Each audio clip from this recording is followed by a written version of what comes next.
going on there, YouTube? So this is another one of my RC Engineering 101 just instructional videos. The last one we did was talking about fabbing up the frame, where we designed the chassis outline for this custom build. This installment, I just want to talk about rear axles mainly, and the front axles for the hot rods, and go over some differences of things to look for, and things that you will need to know if you're building something from scratch like this. So let's look at a few different ones here. Alright guys, so the number one thing that with building these kind of hot rods with the rear end is going to be the axle width. Now I got excited about this old bruiser here, and if you're familiar with the bruisers at all, the rear axles are wider. They did that just for stability, for fast driving with the truck, so it wouldn't flip over as easily. Where'd my tape measure go? I just had it sitting here. It's right in front of the camera. Alright, so up on the stand here is a standard RC 4-wheel drive Yoda 2. I'm going to go point to point. It's 7 3/4 from tip to tip. Now this bruiser axle is 9.5 inches across. So it's very wide. Sorry guys, it's early. I'm not usually a morning person here, so kind of clumsy today. Let's move that because the lighting's bad anyway. Now one reason I like that is it's got a different kind of hub on it. Now these bruiser wheels and stuff, they bolt on with 3 screws, and it's a different setup. This hub bolts on with the nut, and then you've got 3 screws that hold the wheel on.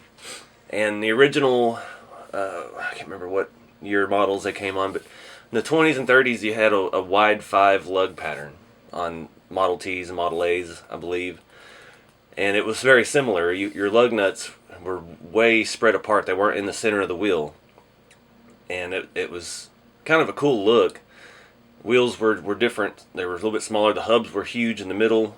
And your lug nuts were way out on the wheel, away from the center. And I was hoping maybe there would be some way to do something like that, but short of having somebody machine me custom wheels for the bruiser axle, I'm afraid that's going to be out of the question. There are just not a whole lot of options for the bruiser. And there's not... You can buy adapters, but they kind of just go over the end of that, and it makes your tire stick out even further, and I think that's just going to be way too wide for my needs right now. Now back in the day, that was one of the first things we started converting in the rock crawlers, and there's some stuff around. It's hard to find. RC 4-wheel drive still sells a version of it, and it's called the Rummy Mod, and it's where you take a front axle from a bruiser, and it's basically like a lockout, and you put it on the back, and it changes the hubs, narrows the track width.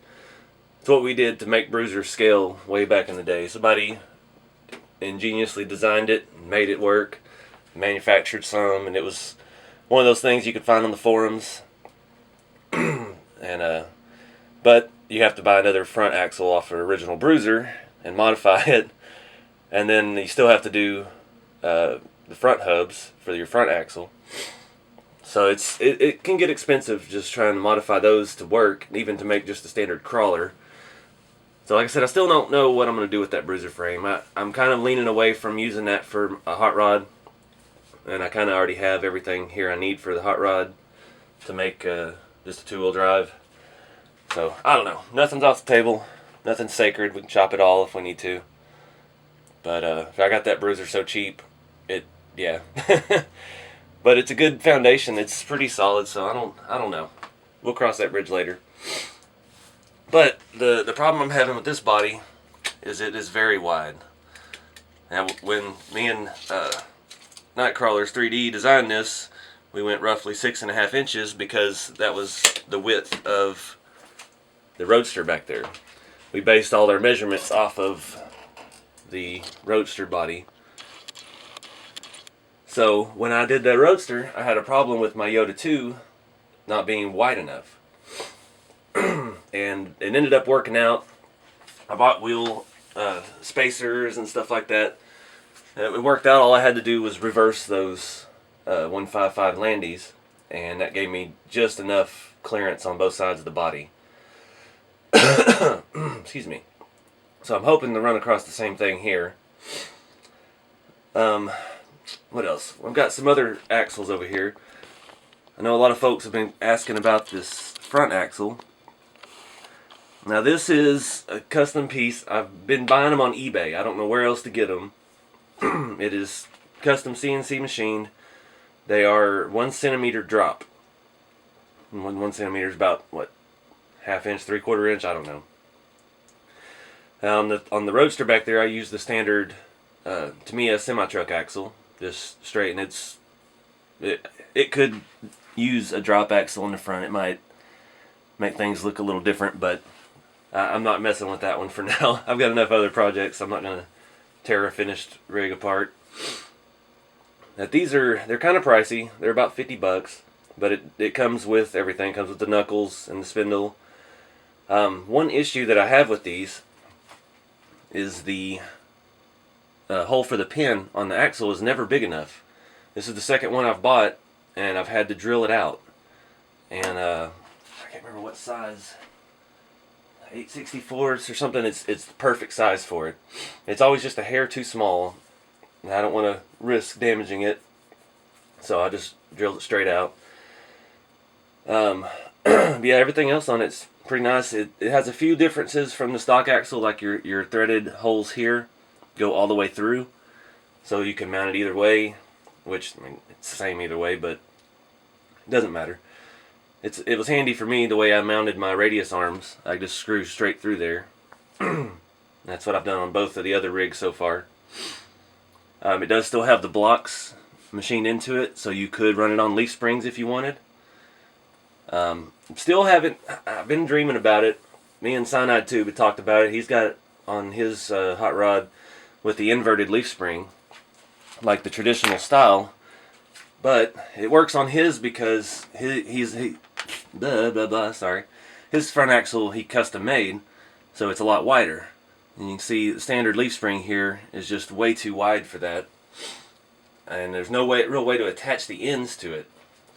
So I've had this. This is a leaf pack off of a semi truck. I think that is also missing the main leaf. It's a little shorter. Knock this off the stands.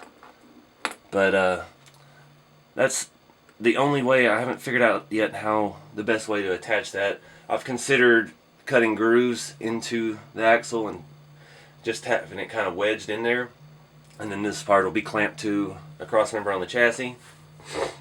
But still exploring that option. I'm thinking about going that route for the diesel pickup rat rod. Just not sure yet. It's still not far enough along to make big decisions like that. I've got to have the problem with that one is finding a way to mount the cross member on the frame. I'm running out of room up there with the steering, and I'm still trying to think about where a grill is going to go, because it's got to have a grill up there. But yeah, that's the front axles I've been using. Like I said, those are about $50. I think they might be a little cheaper if you order it from China. There are some people in California that have it now, so you can get it a lot quicker. Now the other axle back here is the new RN36 Tamiya Bruiser. This is a front axle. It's just the casing. I've been curious about those. They look awesome. I mean, they're all cast, and they've changed the look of it from the original Bruiser. And I picked that up for like $12 or something. It was just the housing. I just thought it might make a cool prop for around the shop. But yeah, they kept on the remake of the Bruiser. The axles are the same width front and back like the original, so your rears still stick out really far. I think that was a missed opportunity on Tamiya's part, but you know, they're just keeping it to the tradition. They haven't had any problem selling remake Bruisers or Mountaineers, so they know what they're doing. But yeah, that's a nice looking scale axle. I thought maybe that might be used on something one day, but yeah, I just got it for another comparison. But yeah, the width is the main thing, and even like on the number 2 here, the way the wheels set changes everything. Those dually wheels stick out a little bit further, give you a little bit more room for a body in the middle, even though that one's going to have a truck bed. But yeah, and I'm still toying with the idea of running a where are they? We've got a bunch of them laying around now. Running a 4-wheel drive setup. I keep thinking about, let me flip that around here and we'll talk about that. My ideas on a 4-wheel drive rat rod, I still want to keep it low. I think something like this with the axle out front, but I need an axle with the output shaft or the input shaft further to the side. That's another reason I was looking at this guy, because it's pretty far over. And reason being for that is I'll have a drive line come up, follow the inside of the frame, have a carrier bearing. I see using like Lesu scale interaxle drive lines for semi trucks. They're very, very durable and very small and very realistic looking. And just have it kind of come out the front, and then you have like a carrier bearing here, and then you have a small shaft from the axle to the carrier bearing, and it can move up and down with the suspension. But I haven't gotten my science down quite well enough yet for that. There's still, like, this doesn't even have any front suspension, and there's already little room on the front of the frame. So but that's, you know, I'm always exploring new options, trying to think of new and creative things to build. And that's where it is. So on the number 3 build, I'm probably going to use this Yoda 2 axle for the rear, and I've got that front axle. I don't have an idea on suspension yet. I don't have an idea about anything. Won't be able to move forward on that till I actually cut the rails out of steel and weld them together. But I think for now I'm going to focus on the second one, make some changes on that, and keep moving forward.